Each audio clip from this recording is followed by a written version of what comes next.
Assalamualaikum warahmatullahi wabarakatuh. Waalaikumsalam warahmatullahi wabarakatuh. Apa kabarnya anak-anak hari ini? Baik, Bu. Baik. Nah, sebelum memulai pembelajaran, kita berdoa dulu dengan membaca Bismillah bersama-sama. Bismillahirrahmanirrahim. Nah, pada pembelajaran kali ini, Ibu akan menjelaskan apa sih itu cerita pendek.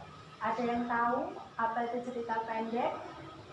Belum? Nah, cerita pendek adalah karangan tulis yang hanya berfokus pada satu kejadian. Jadi di cerita pendek itu tidak terlalu panjang kata-katanya. Nah, di sini kita akan lanjut dengan ciri-ciri cerita pendek. Di situ sudah ada namanya pohon cerpen. Nah, coba siapa yang mau baca dari Nadia? Pilih apel yang warna Yang pink. Nah, dibaca apa sih ciri-ciri cerita pendek? Tulisan tidak lebih dari 10.000 kata. Ya, tulisan tidak lebih dari 10.000 kata. Jadi kalau melebihi dari 10.000 kata, namanya bukan cerita pendek. Jadi sedikit. Nah, selanjutnya siapa? Sani. Dibaca apel Kuning. Ya, dibaca Biasanya berasal dari kehidupan dari ciri-ciri cerita pendek lagi itu biasanya berasal dari kehidupan sehari-hari. Jadi kehidupan sehari-hari kita tuliskan dalam cerita pendek. Nah, selanjutnya Indra. Merah. Dan ya, tulisannya singkat, jadi nggak panjang-panjang dan lebih pendek dari novel. Tahu novel? Enggak, novel itu kayak buku. Kalau buku kan tebel. Nah, jadi kalau cerita pendek itu lebih singkat. Nah, selanjutnya Aldi. Apel merah. penggunaan kata-kata mudah dipahami. Ya, jadi penggunaan kata-katanya itu enggak sulit-sulit. Penggunaan kata-katanya mudah dipahami. Nah, selanjutnya yang belum apel pink, terdapat satu alur, jadi alurnya cuma satu. Kalau alur maju. Selanjutnya menceritakan satu kejadian. Jadi di cerita pendek hanya menceritakan satu kejadian saja. Sudah paham anak-anak? Sudah. Sudah paham. Nah, selanjutnya Ibu akan membacakan contoh gimana sih cerita pendek itu. Ini contohnya. Sunan Kudus diberi batu suci setelah usir wabah penyakit. Itu judulnya cerita pendek.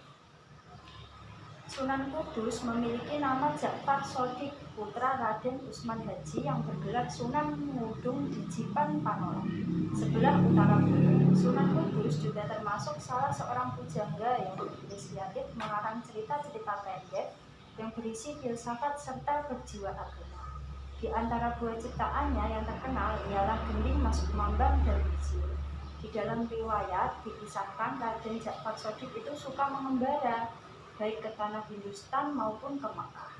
Sewaktu berada di Mekah, ada wabah penyakit yang sukar diatasi. Penguasa negeri Arab mengadakan sayembara. Siapa yang berhasil melenyapkan wabah penyakit itu akan diberi hadiah harta benda yang cukup besar juga. Sudah banyak orang mencoba tapi tidak pernah berhasil. Nah, pada suatu hari Sunan Kudus menghadap penguasa negeri itu, tapi kedatangannya disambut dengan sinis. Dengan apa Tuhan akan melenyapkan wabah penyakit itu? Tanya sang amir. Dengan doa, jawab Sunan Kudus. Kalau hanya doa, kami sudah puluhan kali melakukannya. Di tanah Arab ini banyak ulama dan syekh-syekh ternama, tapi mereka tak pernah berhasil mengusir wabah penyakit ini. Saya mengerti memang tanah Arab gudangnya para ulama, tapi jangan lupa ada kurangnya, sehingga doa mereka tidak terkabul, kata Sunan Kudus. Sungguh berani Tuhan mengatakan demikian, jawab amir itu. Lalu raja menjawab, apa kekurangan mereka? Anda yang menyebabkannya, kata Sunan Kudus. Anda telah menjanjikan hadiah yang menggelapkan mata hati mereka, sehingga doa mereka tidak ikhlas. Mereka berdoa hanya karena mengharapkan hadiah.